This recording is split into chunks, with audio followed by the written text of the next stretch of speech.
Our next speaker is Jim Stanford, an economist and the director of the Center for Future Work.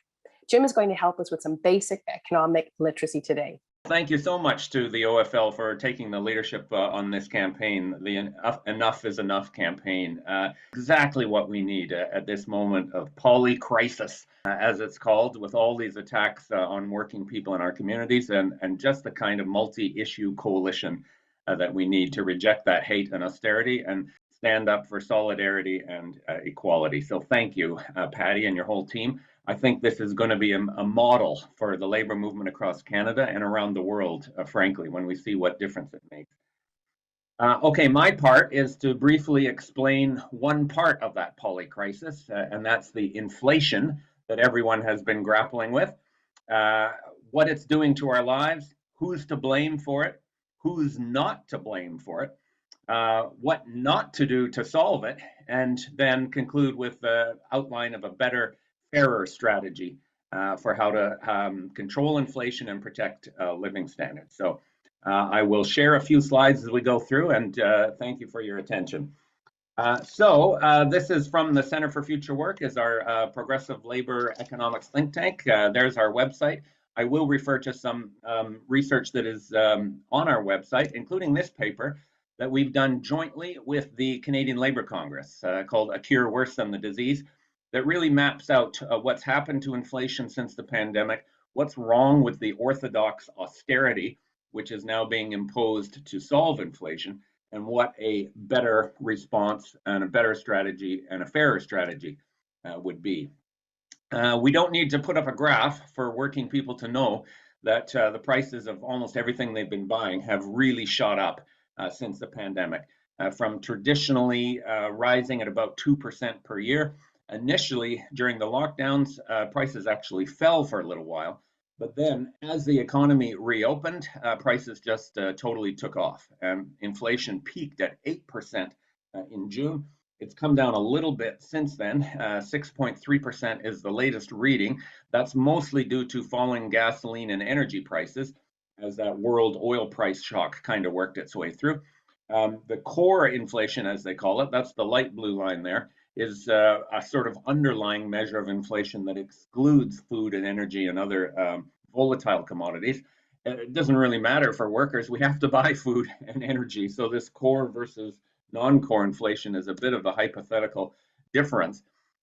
Short story, we got to have our own story about why this happened, because there's a narrative out there. The governor of the Bank of Canada, Tiff Macklem, quite literally says that we're experiencing inflation because too many Canadians have a job and they have too much money to spend. That is absolutely what he's saying. He is saying the unemployment rate is unsustainably low and purchasing power and wages are too strong. I want to see him go down to the parking lot at Loblaws and talk to shoppers who just paid $200 for a cart of groceries and tell them, you know why your prices are so high is because too many of you are working and you've got too much money to spend, right? He'd be chased out of that parking lot. He'd be lucky to escape with his life. We need a different story, an accurate story, an evidence-based story about why inflation happened. And it isn't because workers have too much money to spend. We've had a global pandemic. We've had COVID lockdowns. We've had supply chains that were broken. We've had an energy price shock that was magnified by all the speculation that goes on world future markets. We did have support from government through the CERB and other income supports, very, very important to keep Canadians in their homes and keep them from starving during the pandemic, but that's all gone. Those were all phased out very, very quickly. What we did see, we saw companies take advantage of that moment. They saw supply chains that were broken. They saw chaos and uncertainty around the world. They saw consumers who were desperate to buy the necessities of life and who had money to buy the necessities of life, thanks to CERB and others. And so what did they do? They jacked up their prices. And we've done research to show that in 15 strategic sectors of the economy, prices went soaring as the economy reopened after the pandemic. Most of those initial spurs to inflation are gradually resolving, and we are going to see the inflation rate come down. This was clearly not a permanent thing. This was clearly not an escalating price spiral. This was an adjustment to a once in a lifetime, we hope, once in a lifetime global pandemic. But the Bank of Canada will not wait for that to happen. And so they're clamping down now on the labor market, on wages, on incomes, in order to wring inflation out of the system even faster. And they want to prevent workers from trying to catch up to the real wage losses that we have suffered. And as a result, we now face something that will be even worse than this inflation. We are facing a very serious risk of a recession from the Bank of Canada's tough medicine. This shows the interest rate in Canada. The bank started increasing their interest rate, the policy rate, in March. They did it again for the 8th time just on Wednesday of this week. It's now at 4.5%. That's what the Bank of Canada charges other banks. We, of course, pay much higher rates of interest on our mortgages and our car loans and our credit cards.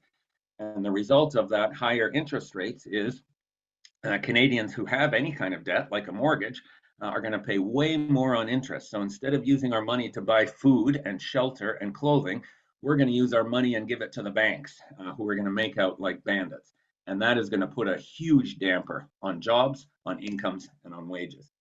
What happens to our wages when inflation takes off? Well, frankly, I don't think many workers need an economist to explain this.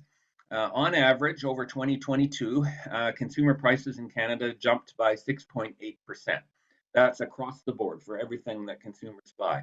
For necessities, food, energy, shelter, prices went even higher. And those necessities are more important in a worker's budget than they are in a rich person's budget. So for working people, the actual rate of inflation was a bit higher than 6.8%. How many of us got a 6.8% wage increase last year? Okay, if there's anyone out there in this audience who got 6.8%, boast about it in the chat. Hardly anyone. I tell you, the CEOs did all right. They got a 31% wage increase last year, so they're not too worried about these prices. But for workers, when prices rise faster than wages, it means you can't buy as much as you used to. The real purchasing power of your wages is falling. That's what we call the real wage. It fell by about 3% last year on average. Now, if you worked under Bill 124 and you had your wage increase capped at 1%, well, then the decline in real wages was all the worse, all the more insulting given what those dedicated public servants did for our community during the pandemic.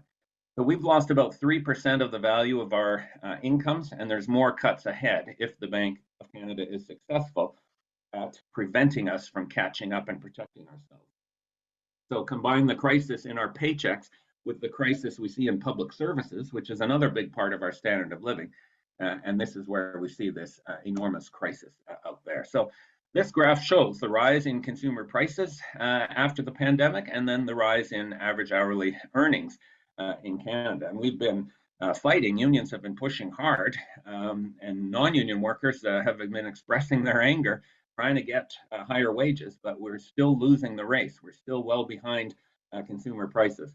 Now, those two lines may cross in the months ahead. Sometime this year, it may be that consumer prices will fall below where wages are at. But look at that gap over the last 18 months, and you see we've still got a lot of ground to make up. So when somebody stands up in, say, May, June, or July and says, well, now wages are growing faster than prices, that just means that wages were slower to catch up and prices have now moderated. So we've still got damage to repair. And this graph shows what we call the real wage. This is the hourly wage adjusted for consumer prices. And normally it should increase gradually over time, and that was happening before the pandemic. A weird thing happened during the lockdowns. The real wage seemed to shoot up for a little period of time. That's very artificial. Don't pay any mind to that. That happened because so many low-wage workers in retail and hospitality lost their jobs. They bore a disproportionate share of the burden. The average wage for those who were left working seemed higher, but that was a kind of a mirage, and it reversed itself as soon as food and hospitality reopened, and then the previous trend was reestablished. But from early 2021 on, you'll see that the real wage declines. It's declined by about 3% so far, and likely is going to decline some more. That is a reduction in our real standard of living, despite the fact that the economy is producing almost as much as it was before the pandemic. That output has been stolen from workers via a lower real wage. Leaves the question, where did it go to? Well, I think we can figure that one out as well. The Bank of Canada puts out all kinds of namby-pamby nonsense or if I can use a technical term as an economist, namby-pamby bullshit about what happens with inflation. Bullshit is a technical term. It means hypothesis unsubstantiated by empirical verification. Okay, so I'm defining the terms as we go along. Not everyone loses because of inflation. We're not all in this together, as the Bank of Canada pretends. Keep in mind who sets the prices on the stuff that we buy. It isn't the unions, it isn't the workers, it isn't Justin Trudeau, Pierre Poilievre. It's companies, private businesses. And why do they set those prices? They're trying to make as much money as they can. And they have done that. They've done much more than just passing on higher costs, as we often hear. Companies in those strategic sectors that were really affected by the supply chain issues after the pandemic, everything from energy, of course, and logistics to building supplies to auto dealers. The prices for new cars went skyrocketing because the supply of new cars was all screwed up by the pandemic. In those 15 sectors, oh yeah, another one, supermarkets, that was one of them. The profit margins shot up, prices shot up, and companies are making more money than they have ever made. That is literally the case, more money than they have ever made. While the rest of us are in crisis, they have never had it better.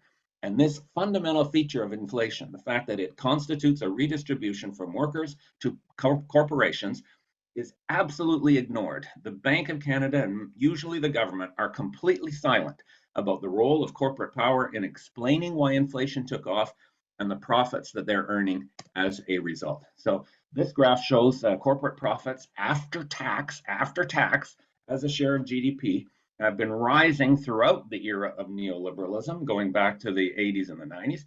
But this year, in 2022, thanks to the pandemic and inflation, they have reached the highest share of GDP ever. They have never had it better. Now, the so-called cure to inflation is being rammed down our throats. The Bank of Canada is saying unemployment is too low, workers have too much money. Their goal, they actually want to raise unemployment and stifle growth and stifle job creation. They have a theory that they've dug out and dusted off. It's a 40-year-old theory. It's been discredited in economics, but they've discovered it like true religion. It's called NIRU, non-accelerating inflation rate of unemployment. That's a mouthful. Say that 3 times in a row before a cup of coffee. It is not a theory. It's what Lana Payne has rightly called class war. It is making workers pay for a problem that workers did not create. Jacking up interest rates, trying to get unemployment higher. Tiff Macklem actually said he wants to raise unemployment. He said the quiet bit out loud. And we know what they're trying to do. They're trying to make workers desperate, undermine wage demands, prevent us from protecting our wages against future inflation, and prevent us from catching up to the inflation that has already robbed us. They hope that we'll get a so-called soft landing. This is their utopian ideal, that we'll get zero growth roughly in 2023 and the unemployment rate will rise to 6%, maybe a little bit higher. What's more likely is we'll see an all-out recession comparable to the 1980s or the early 1990s, and for similar reasons. Those recessions happened because interest rates were jacked up aggressively to bring down inflation quickly. And that's exactly what we're trying to do right now. Why should this experience be any different? If we experience a full-out recession, we're going to see 300,000 or 400,000 job losses in Canada. We're going to see 9% unemployment, not 5% that we have today. And we're going to scar people's lives for years and years and years to come. That's what happens during a recession. When you're laid off and you lose your home and you lose your connection to your employer and you become isolated from economic activity, it isn't all fixed immediately when the economy starts growing again. You have years and years of hardship and exclusion. And what really keeps me up at night is the politics of this, because Pierre Poilievre has a storyline. It's a false storyline that Justin Trudeau caused inflation and the Bank of Canada caused inflation. That's not what happened. But he's got a storyline and a horrible vision for what to do about it. And a recession, he'll be out there saying, "I told you so," and he'll trick people into believing him. So enormous threats of a violent, aggressive right-wing populism as a response to a recession that we don't need. The domestic economy in Canada is already shrinking. If we exclude the export sector, we're already in recession. As of last autumn, as of October, domestic demand was shrinking, and it's gotten much worse since then. So We have some tough times ahead of us, friends, and we've got to have a storyline that explains to workers what happened and a willingness and a capacity to fight back against scapegoating workers for it. That paper that we published with the Labor Congress has got a 6-point strategy for how to deal with inflation in a fairer way, rather than throwing ice water over the whole economy and deliberately engineering a recession. We should control the prices for some strategic commodities like housing and energy that caused inflation in the first place. We have to recognize and tackle the excess profits that companies have been making because of the pandemic, and redistribute those profits. Take them back and redistribute them to workers and low-income Canadians to help them deal with inflation. And the EI benefits issue, our EI system is still broken. We had some temporary fixes during the pandemic, but now we're back to a pre-COVID EI system. That will be a disaster if we end up in a recession. We have to give workers the power to protect their real incomes, collective bargaining, free collective bargaining to negotiate wages that keep up with inflation.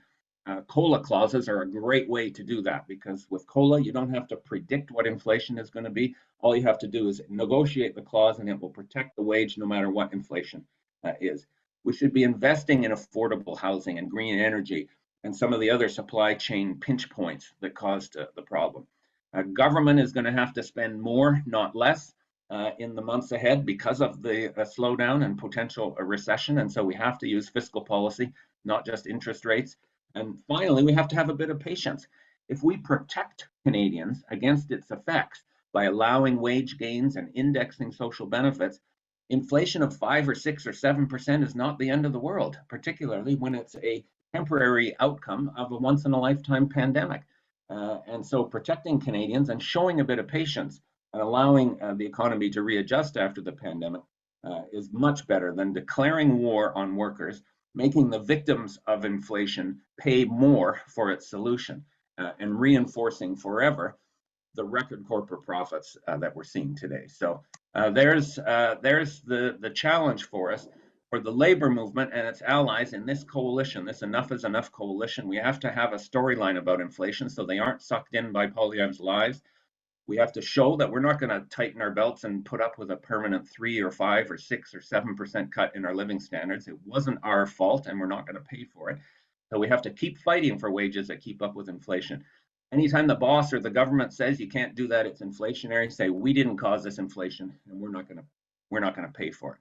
Reject the Bank of Canada's argument, demand protection against the effects of this coming recession, particularly on the EI benefits, and reject this whole ideology of austerity and the NAIRU that has suddenly risen from the ashes after the pandemic.